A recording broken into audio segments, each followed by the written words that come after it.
Yeah, I see that. We live. I see that we live now. Yeah, yeah, I Yes. see. But So it's not let on me your do this page. again. I want to do the 30-second countdown. We're gonna do another 30-second countdown. Oh, Here we there we go. go. All right.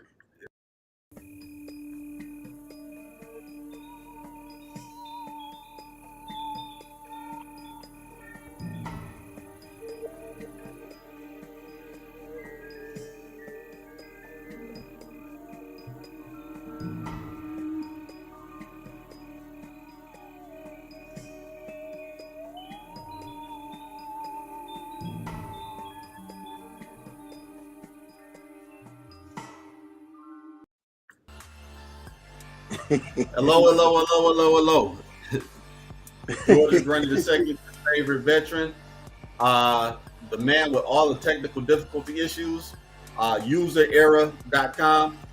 And we are here at OTM for, I guess this is technically, officially, the third episode, but the second episode, didn't get aired live, so I had to actually hit the go live button while Mr. Woodson was clowning the heck out of it.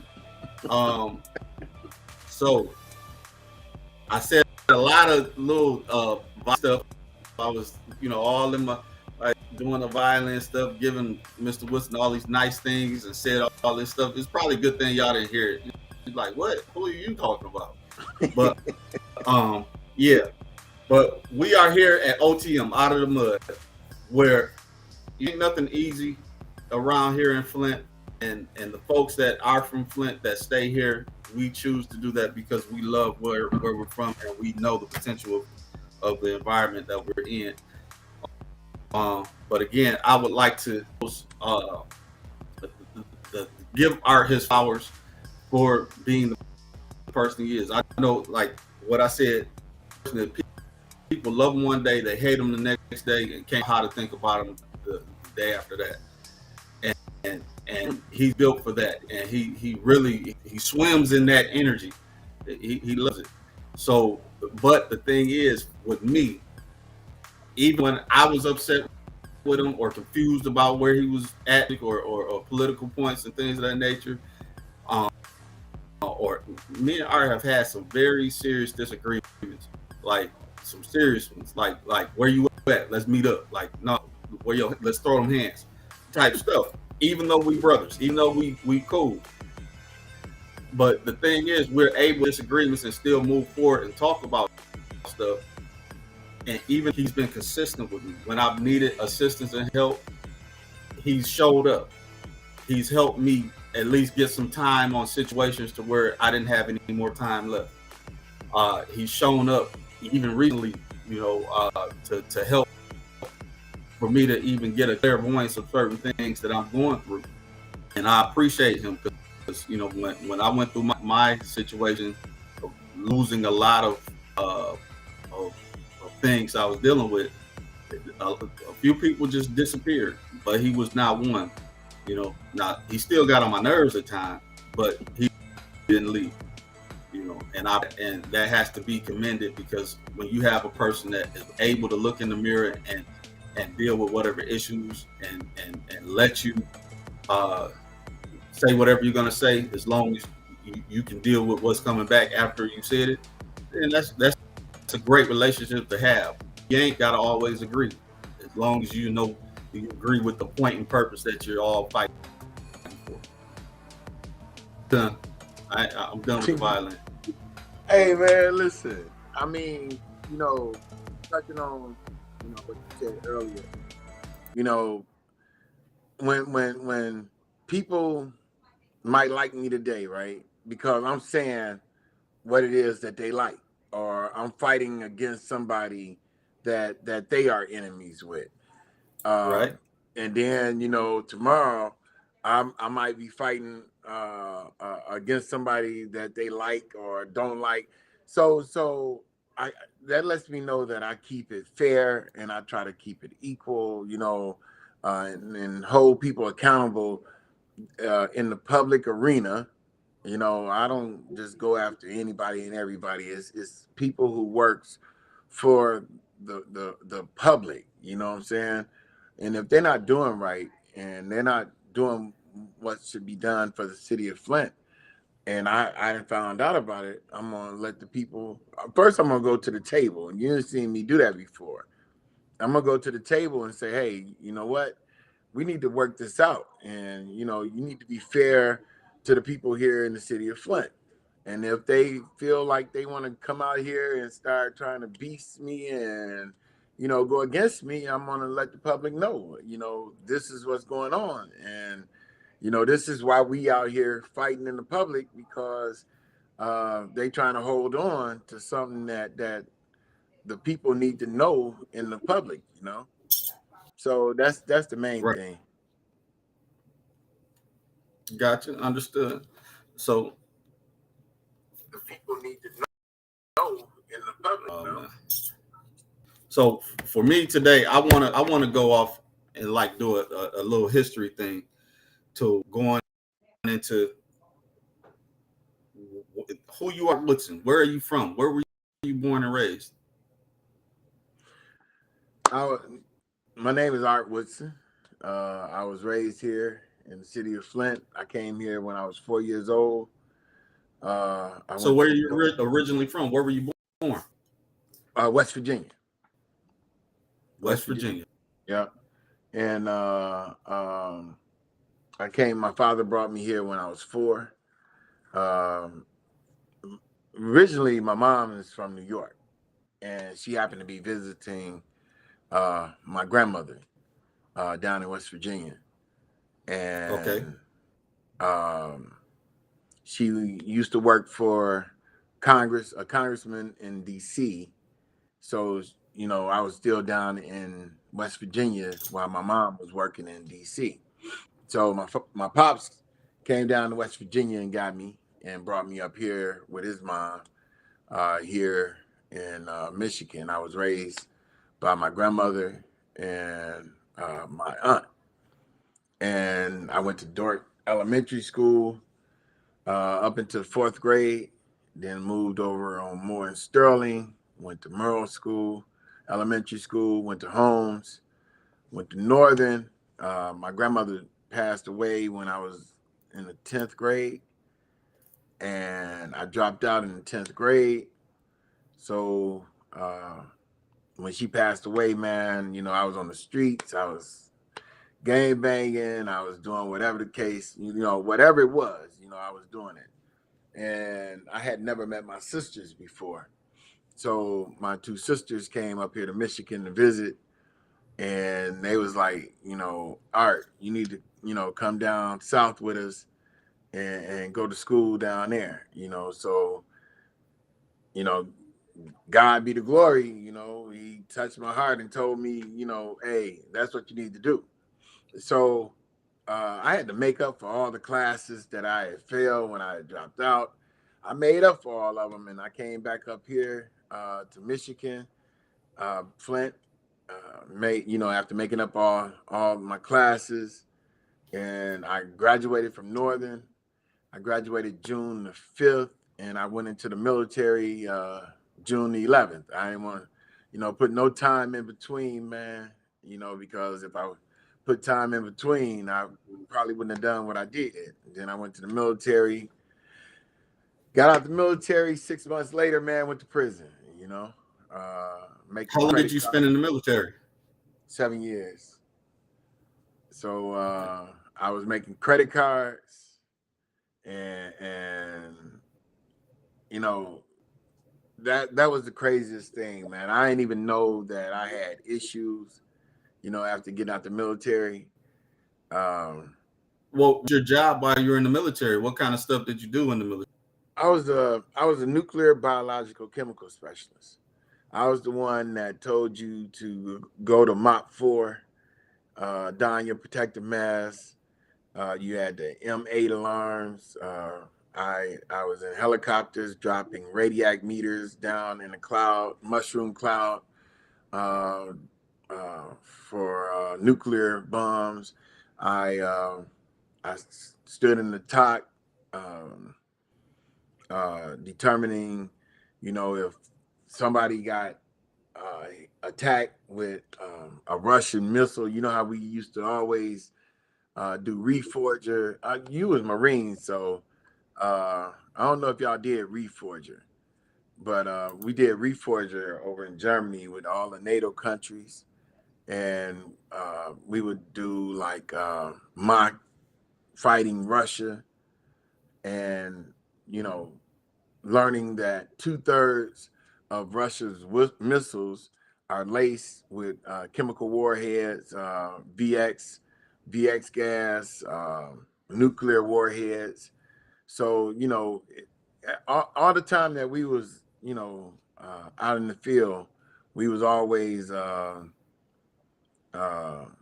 we was always practicing and you know uh, preparing for Russia.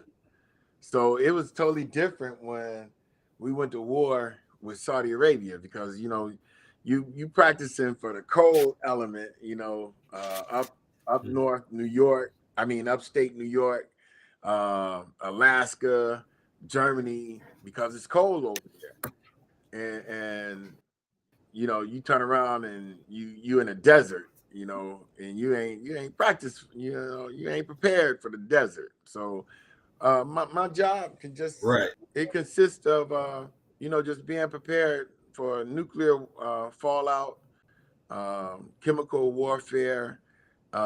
This COVID, I consider this COVID a biological warfare. I believe that it's a war going on that people don't know about, and they thinking everything just now escalating, but it was, if you look at it, it was a lot of cyber attacks going on. There was a lot of different things going on that people haven't been paying attention to, and this COVID SARS, um, it had came out I think back in 2009, if I'm not mistaken, 2009, and it was gone. But what I think, and this is something that we look for, with the job that I had in the military, is biological warfare. Biological warfare meaning that it has to have a living organism. It's a living organism, and it can be a mosquito, it can be a flea. I mean, just different things like that. And I believe somebody spliced uh, the COVID and changed the RNA in it and weaponized it. And that's why you can't get a handle on it right now, because over in China, I mean, that's where it started, uh, in Wuhan um, Research Center, and then it ended up at wet market. Um, I think that's what happened, and that's what I used to study and I used to watch for in the military. Okay. Okay. Well, did you, out of all your time in the military, did you deploy at all? Yeah, yeah. I mean, I was a little bit everywhere, man. Different places, uh, TDYs. I uh, was over in Berlin, um, Switzerland, Spain. Uh, I mean, you name it, I was there. Just different locations. Somalia. I was in a whole lot of different places. That's cool. So going back a little bit, so the title of today was, or the subject was going to be, what's the definition of real before transition and after transition from the streets. So you kind of a little bit went over your transitions, because you had a few. You had about two or three different transitions. You had transitions when it comes to family, when it comes to transitioning from hardships of the streets, transitioning to the military, back out of the military, and then the transition that we've seen, where now you're just super activist. But You're I had to transition from prison too. right. That also. So, you know, Don't use this topic. He said we got to hey, change the subject. At here's At the best thing about this topic is that we all got a different story to tell. All about transition is totally different. You can bring 100 people on here, and everybody's transition in life is different because God gives us all different lane and different gifts and different talents.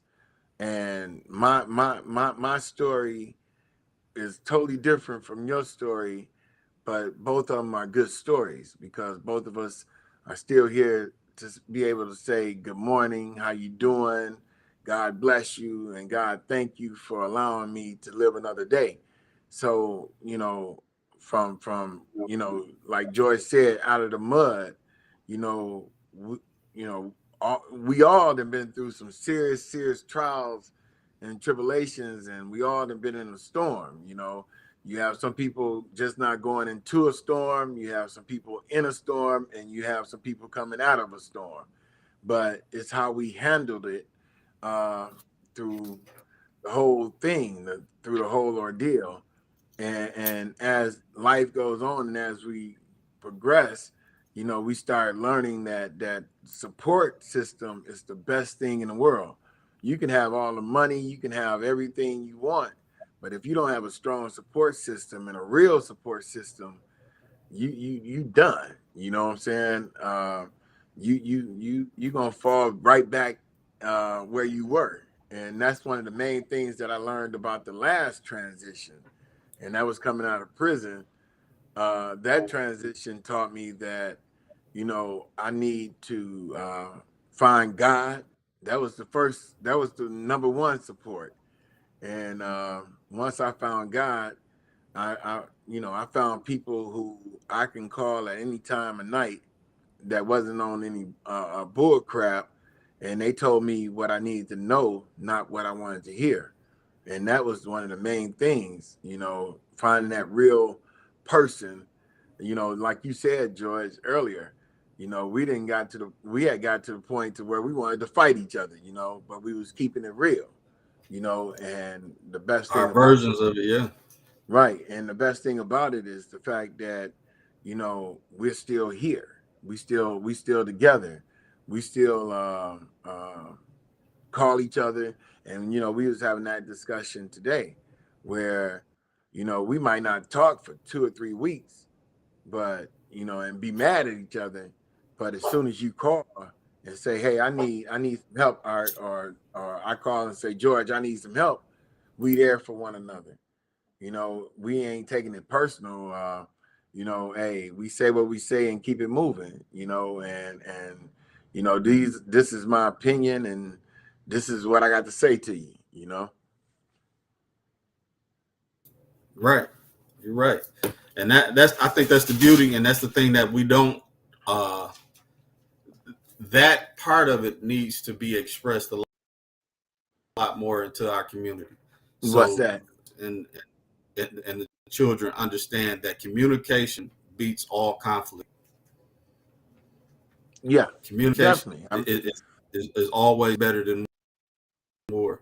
Everybody has the war and the ability to defend themselves, but should that even be an option? No. Now, discord to a point or disagree gonna be a part of life, but learning how to be able to deal with it without it becoming something more than what it should be, to do better at.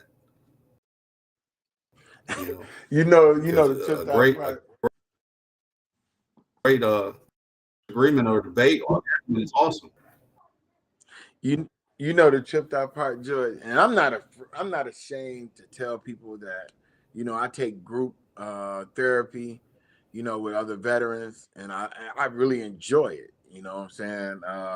As far as sitting down and learning from other veterans, because I have PTSD. I'm a disabled veteran, PTSD, and that was a lot of stuff going on in my life that I didn't know, and it's an invisible wound, and a lot of people don't understand what it is. But like I tell everybody else, you know, PTSD isn't a military mental illness. Anybody can have PTSD if you was in a severe car accident, if you were molested when you were young, if you were raped when you was old, um, if you seen somebody get shot, or you've been shot. All this is post whatever traumatic happened in your life. You can have PTSD, post traumatic stress disorder. And I didn't know that I had this illness, or I was like this. And you know I go to these groups, man, because it's I go so that I can find out my triggers. You know what I'm saying? I can find out my triggers so that I can, when I see something coming, I know how to remove myself from that situation, hopefully, if I'm not too far gone. And I tell people all the time, anger management. I take it, and it refreshes me, and it helps me, because it has been a couple of times in the past couple of weeks that I wanted to snatch somebody through a drive-through window, you know, and if it wasn't for Danielle pulling my coat, I was getting ready to, get busy with somebody, recently, but back in the day, it wasn't that easy, you know. Could nobody stop me? Could nobody do this? Could nobody do that? And you learn a support system. You learn how to at least cope with it. And I think, here in Flint, we got a lot of stuff going on, and I think a lot of people need to really evaluate themselves, and their kids, especially because the lead has caused a lot of kids to have serious behavioral issues. And I think a lot of people need to seriously go talk to someone, and build a strong support system, man. That's what I feel. I'm with you. Going off of just using what the concept of the Flint water crisis or the lead. I remember. You remember Tiffany Yeah, Brown. Brown? Right. So she was at. It was around the time when they wanted the former Cali to come around, and they were asking me questions about it, and I said it's like imagine being in a relationship, and, and you talking to your partner, and then you find out that your partner gave you a disease. Are you trust them ever? But you're not going to trust them, and it's going to be very difficult to trust them.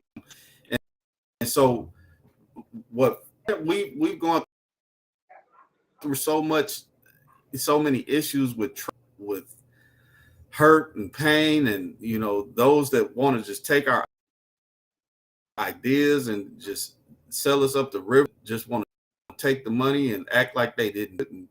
And we just got a lot of hurt, not just the black folk, but white folk is like probably one of the purest melting pots of this country, because of background, because of General Motors, because of all of the intellectuals that came through here, and the educators that came through here, and the infrastructure, how we used to be. And with all that, we have to come back and figure out how to mend the communication and be able to move forward from all of this PTSD that we're dealing with. This whole city it has an extreme case of post-traumatic stress disorder. It is the opinion of what the rest of the country, whether minor or major, looks like when it comes to being subjected to pain and anguish, and from the being on top of the world to being kicked all the way down to the stump. And you know what, George? I mean, I say it all the time, man. That Flint is different. Trust is one of the major issues here in the city of Flint, man. And you can't fault the people here in the city of Flint for, you ask them to come out and fight. You know, they done came out and fought for so many years for what? I mean, we fought the water crisis and we thought the lawyers was going to come here and we can relax, man. They're going to look out for our best interests. We got screwed in that. I sat back and thought that they was going to come fix the water. Guess what? The water isn't safe. We got screwed in that. The school system, they've been screwing us all our life with that, but it's getting better. It's getting better though. I can honestly say that the school system is getting better. The governor said that she was going to do so much. We hadn't seen her in 4 years. Now we're getting ready to start seeing her now. There's so many different things, man, that has happened in the city of Flint. And then people want to say, oh, you know what? We only have 6% turnout. That's because people have gotten tired of hearing people come every 2 or 4 years saying that they're going to do something for the African American community, and they come here and do nothing. When they get in office, they do nothing. So how can you fault this community when they tired, burnt out? Now, I see people saying, you know what? I'm going to vote this last time. And if you don't get in there and do what you say you're going to do, we're going to burn this bitch down. That's what I see.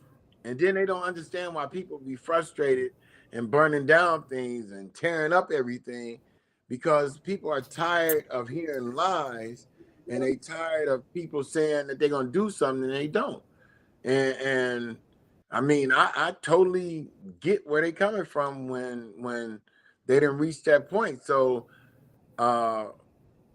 when I'm out here fighting, man, for the people, I'm out here trying to give them a voice and hoping that the people who I'm going against listen so that they don't burn up everything, man.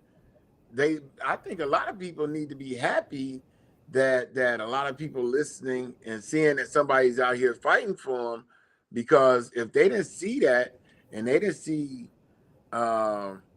any type of movement, I think it would be a whole lot worse than what it is. So a lot of these elected officials and leaders need to thank the activists that's out here taking the blows, because if we wasn't a buffer, I think Flint would be upside down right now.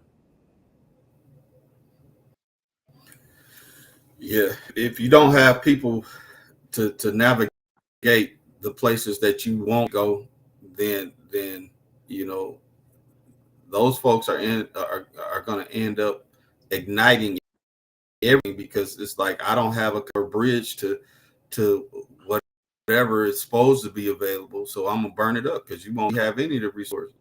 Hey, While what is that you call me? a lot, What what is that you go ahead. call me? I start laughing. Oh, I Uh, call you. I constantly call you an anarchist hey, because that those were the things that used to confuse me with what you're saying. But then I'm like, okay, so once you burn out, then what kind of and I ain't hear no plan behind it. It was just like everybody evil. They need to go and tearing it all down. Okay, that's great. Um, but what's next? We got to have something. Where's the food and water gonna come from? You know. hey, but what I learned, George, is when I was in prison, right? And the warden would tell us, they'd give us that little speech, you know what I'm saying, when we first get there. And one of the things that he told us, he said, I don't care if it's 10 to 15 people on the yard talking. I don't care. I want y'all to be in groups like that. I want you like that. He said, because if it's only two of y'all, I don't know what y'all talking about.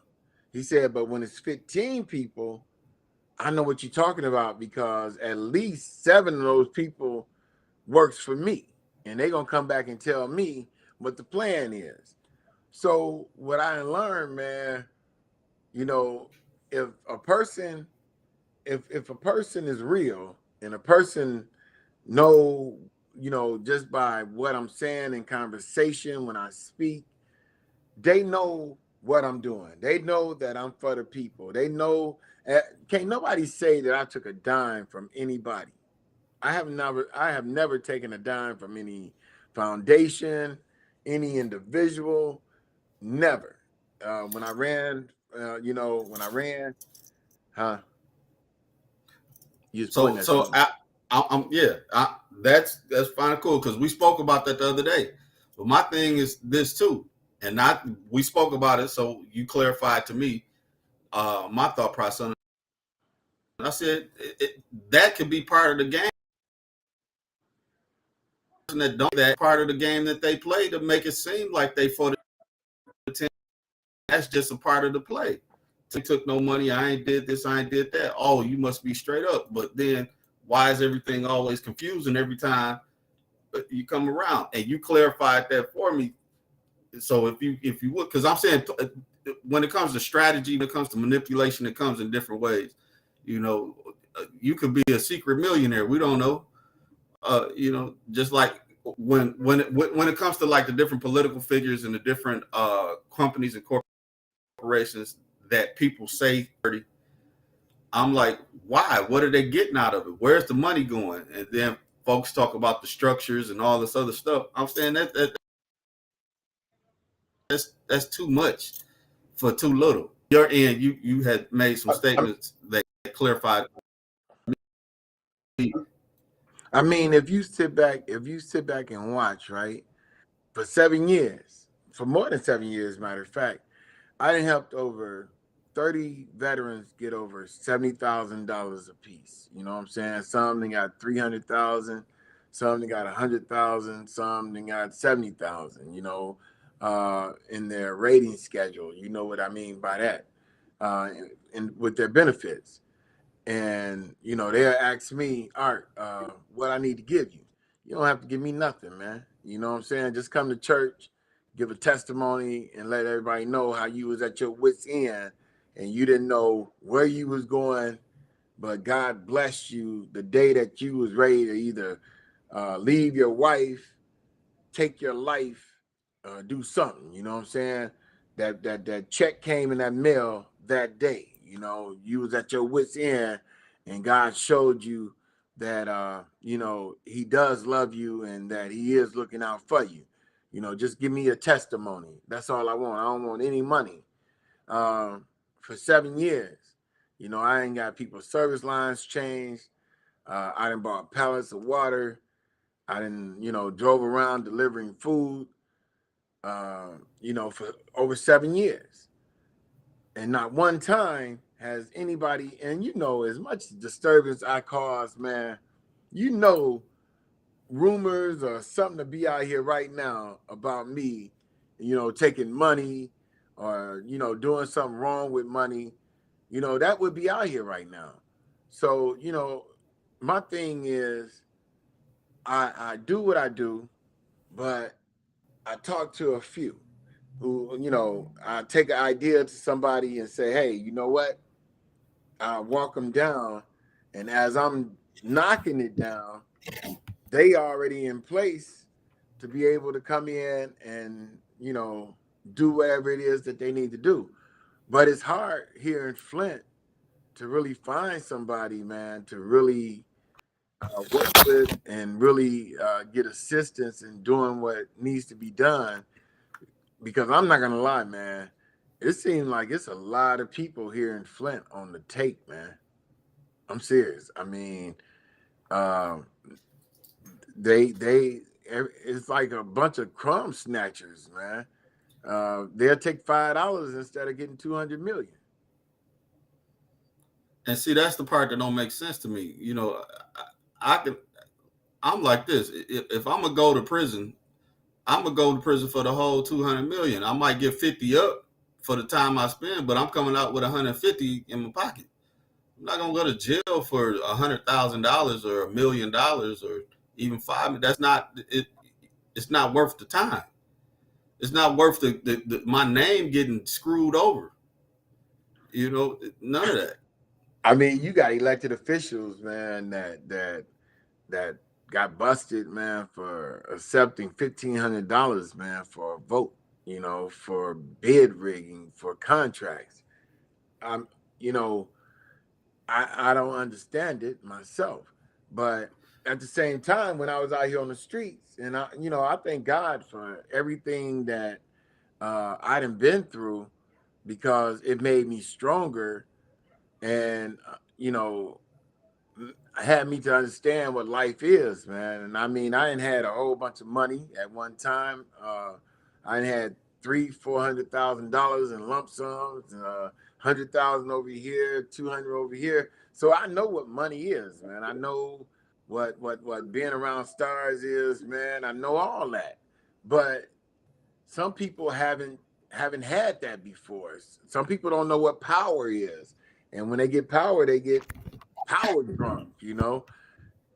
And here in Flint, it's like everybody, not everybody, but a lot of people here in Flint is thirsty, and they took nonprofits and turned nonprofits into businesses. They keep us down to where, they keep us, needing, so that they can get the free money sent here to Flint, so that they can take it all, and then they make sure that they keep the little small nonprofits in place so that it can protect them and shield them. So until we in Flint stand up and say, you know what, I'm tired of being pimped, because we keep on making millionaires out of people coming here, instead of strapping up our boots and doing for each other. We allow people to come in and manipulate us, and have us fight each other so that they can take the money, and we still sitting here eating ramen noodles, and got blue tarps on our roof, paying high water bills, paying high auto insurance. Um, you know, Public safety is at its high. Blighted areas. I mean, they go to Grand Blanc, Swartz Creek, Flint Township, another different state, Bahamas, Jamaica, and we still here. After we done made them rich. Yeah, yeah, and that's something else. Let's switch it a little bit. Let's go to the veteran issue, and that we're both veterans. Now when it comes to transitioning out of the military, I say that it's like being a NASCAR driver, and you going around the laps and doing 200 miles per hour. Once you win the race, you get all these accolades and everything. But once the race is over, they give you the keys to a Prius and tell you got to go 35 miles per hour to get home in gridlock traffic with the music blasting. That's what I relate transit to the military like, because when you're in the military, like what you were saying, your experience, your job was critical to the lives of everyone around you. You were dealing with equipment that was worth hundreds of thousands, millions, tens of millions of dollars. And get out, it's like, I'm not important no more, or I don't is, or how do I figure life out? I want to go back. I want to go back. But, the military is also one of those things you have a love-hate relationship with too. You love it and you hate it all at the same time. And everything is hurry up and wait.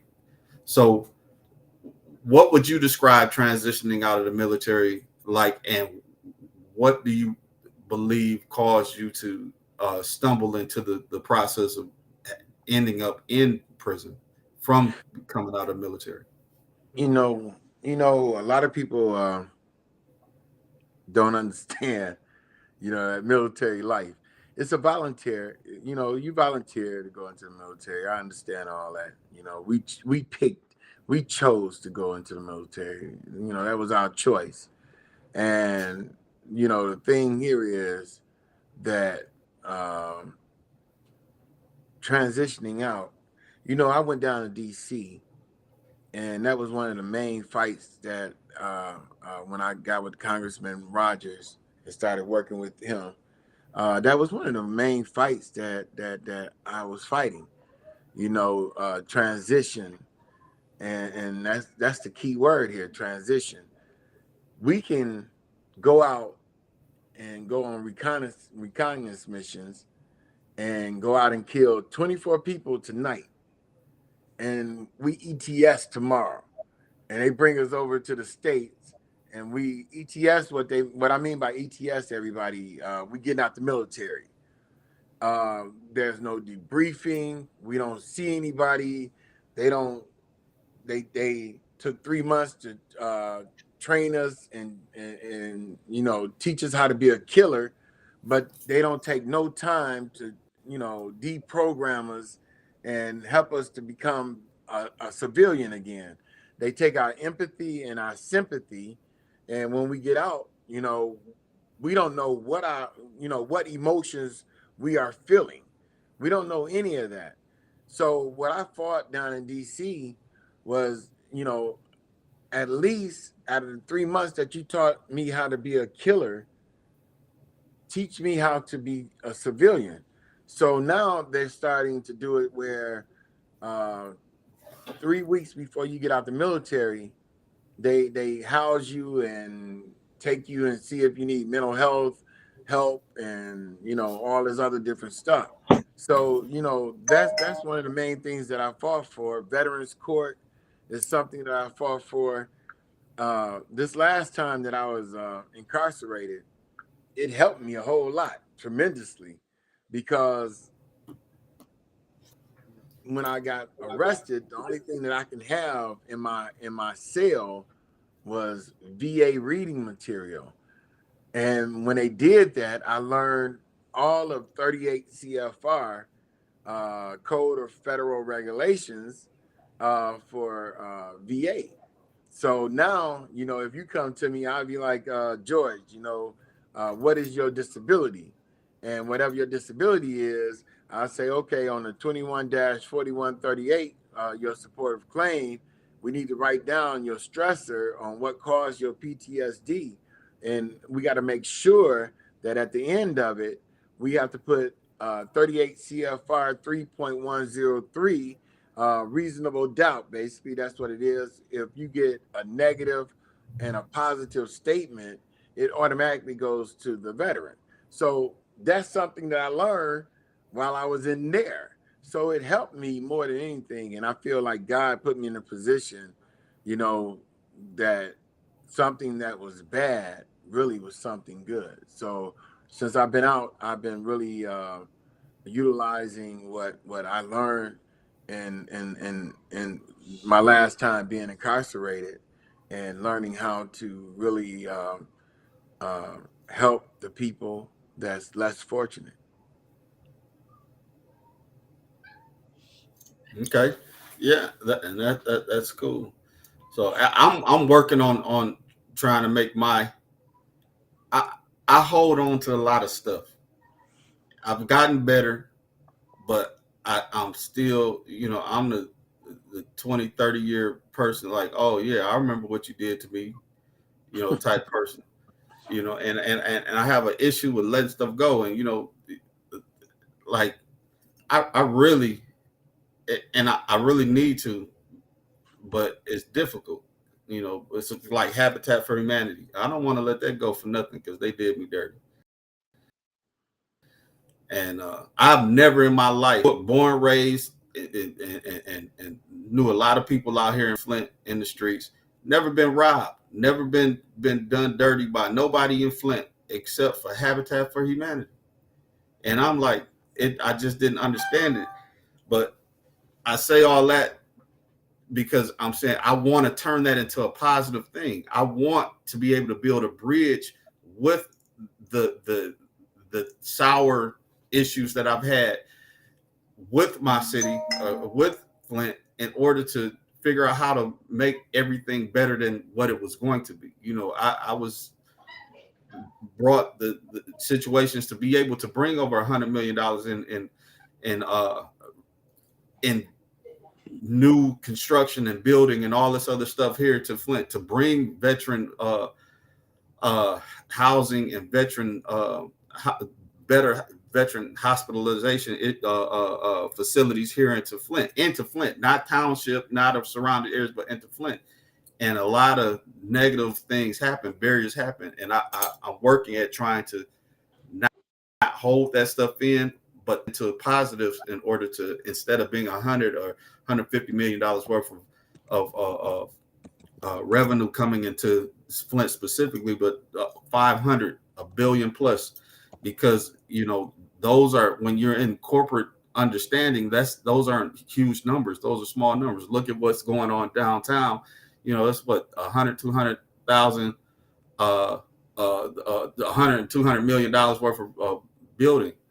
So, but this has been a great conversation, man. I appreciate the time that you spent. And, you know, I want you to, I'm going to shut up and I'm going to let you have the last word. No, I mean, I enjoy talking with you, man. And you know what?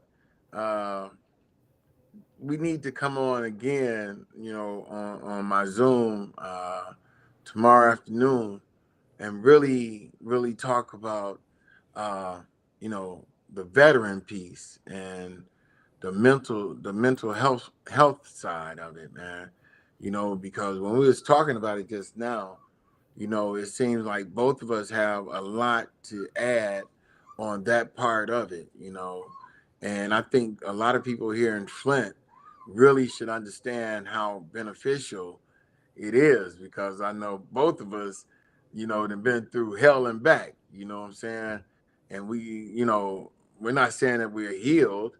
We're not saying that, you know, everything is gravy, but you know, we learned how to use some coping skills, and we're learning every day. And I think that, you know, by being veterans, I think that we can do a whole lot in that area, as far as helping some of the people here in the city of Flint, and taking away that stigma of where people think that if you speak to a therapist, you retarded, you crazy, you know, you don't have any sense and all this other stuff, you know. And I think we can be more of a beacon of hope, as far as letting people know that it's okay. You know, people, depression is a silent killer, and people don't understand that you know, you don't make, you know, don't make fun of the people that have that illness, you know, Now, or if you don't mind, what are you rated with the military? What is your disability rating? 100% So you're 100% disabled through the disabled, military. right. And I'm the same. I'm 100% a UE or Uh-huh. UI, unemployability. So it puts me in a little. But yeah, it's no joke. And I deal with the PTSD also, and the anxiety and depression things too. Like, even So though this is a great conversation and everything, I'm probably gonna have some issues tonight. no, you know, you can always call me. You know, you can always call You'll me, be man. sleep. No, man, you know Well, I'm up all the time. Huh?